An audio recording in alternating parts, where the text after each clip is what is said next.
So, you said you had another unit previous. It wasn't this style, though, right? It's similar. They said this Similar. is new, and they said, Yeah, we'll this go over it because things are The different. newfangled thing. So. Yeah, so here's the new thing, So- because this looks totally different. The big difference here is there's no more digital display. Okay, it's all they made that anyway. And then the indicator light's it works a little differently now. So before the other units had this indicator light as well, but it worked a little bit differently. Okay. So this is going to give you like a different kind of range or spectrum of issues, right?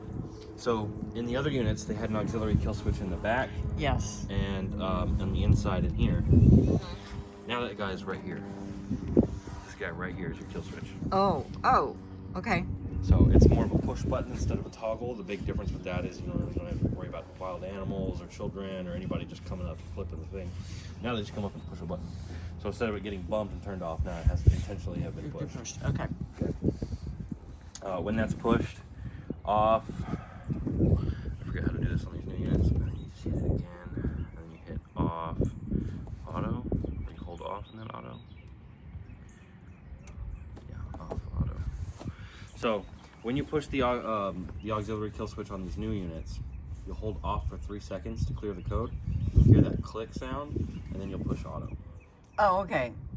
So, and that's actually how you clear the code for anything. So anytime you look here and you see a red light, you can come over, clear that code by pushing off, holding for 3 seconds till you hear a click, and then hit auto Okay, to restart. to restart it. Okay, gotcha. The only thing for the most part, this is all the same right here. Auto, it does everything automatically. Off, kills the unit, and then manually start the unit. So the fail safes are built in the same way. If power ever went off and the generator didn't come on, you can come out here and manually turn the unit on. If you manually turn it on, you have to manually turn it off. To know when to do that is, I always tell people the best way to do it is to check your own meter. If there's a display on your electric meter, you know utility power is coming in and you can turn this off. Okay. If there is no display, then there's no utility source, leave it going. Okay. And how long can I leave it going before I have to stop it? Because don't you have to, like, 2 days or something? So it's every 18 hours of continuous runtime. They suggest 3 hours of rest time. 18 and 3, okay. And the real idea with that is because it's an air-cooled unit, it's going to burn through oil a lot faster than a liquid-cooled unit would. Okay. So if you just run it for, I think during the big freeze that happened a while back, people ran them straight the whole time, continuously, nonstop, and some of them for as much as 2 weeks. And no issues, parts-wise. Mechanically, everything was fine, but we were low on oil. And so we ended up spending, I think, like 3 to 4 weeks, almost a whole month, going around and just Putting oil in. servicing everybody's units because they ran the whole time. Okay. And then that's the math that Generac came up with based on that dilemma is with every 18 hours of continuous runtime, 3 hours of rest time, and then you can turn it back on. Okay. And that'll go from running out of oil in 2 weeks to running out of oil in a month. So you can Gotcha. continuously live on it for about a month if you did the resting Okay. without having to top the oil up. The oil's no different. It's a 5W30 full synthetic, 1 liter. You'll lift this front end right here up. They put in these nifty little handholds here. Oh, Just kinda sweet. Take it right up. So, are you doing the monitoring? Yes. Or anything? Okay. Yeah, I'm doing your maintenance plan monitoring. Then the some whole- of this is kind of redundant information that is good to have, but not necessarily necessary for you. Okay.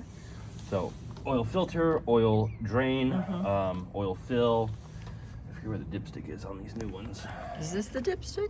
No, that would be the oil. So this little guy right here comes down, and you can have him down here to drain the oil to drain out. it. That So way you're not getting any It this oil looks in like the a unit. dipstick that used to be on my old Volvo 74. So I'm trying to see. Where did they put it at on these new ones? Well, I'm not quite sure where they put it at on these new ones, but it is definitely somewhere. It doesn't help though. Because I wouldn't be able to tell if it's low or not. Spark plug here. Same spot on the other side. Because it's a V-twin engine, the spark plug would be in the same spot. It's gonna be probably easier seen from over here. Right here. Let me see if I can. Right here where my finger's Oh, at, okay. on that boot there. Okay. Trying to think what else on these new units. don't know if there's really anything else to go over with Okay. other than the fail safes Okay. we've covered here. Same thing in the transfer switch itself. The fail safe is exactly the same with the manual transfer lever. Mm-hmm. They've got that in there. The SPD is now built into the switch, so there's a little light on the cover of the switch, or a little window, so you can see the light on there. If that light ever goes out, give us a call. We'll replace it. Okay. That's really it here at the unit. Okay. So Cool. And will I ever have to use? no, so Turn you that should off. never have to flip that breaker. If there was ever a point where that breaker was going to trip, the unit would already be at a point of shutting itself off. Oh, okay.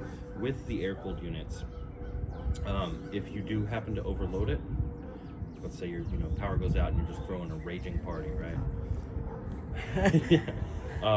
You're throwing a raging party, it's getting a little too wild and the generator can't handle it and it overloads, okay? Because these air-cooled units, they do it's like a 5 trial restart. So if it gets overloaded, it'll shut itself off and it'll try 5 more times to turn itself back on.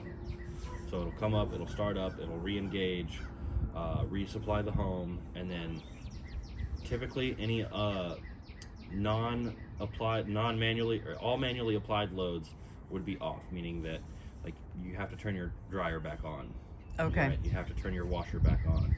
When the power goes out, those don't come back on automatically. So all those manually applied loads would be off, and then the unit would not be overloaded. At that point, it would continue to run, and then you would have to, if you reapplied those loads and overloaded it, it would go back off, and it would come back on its own, and you would just keep doing that for about 5 times. Oh, okay. So if it does get to a point of overloading, just know it'll come back on its own. You don't have to mess with it. Okay. Wonderful. All right.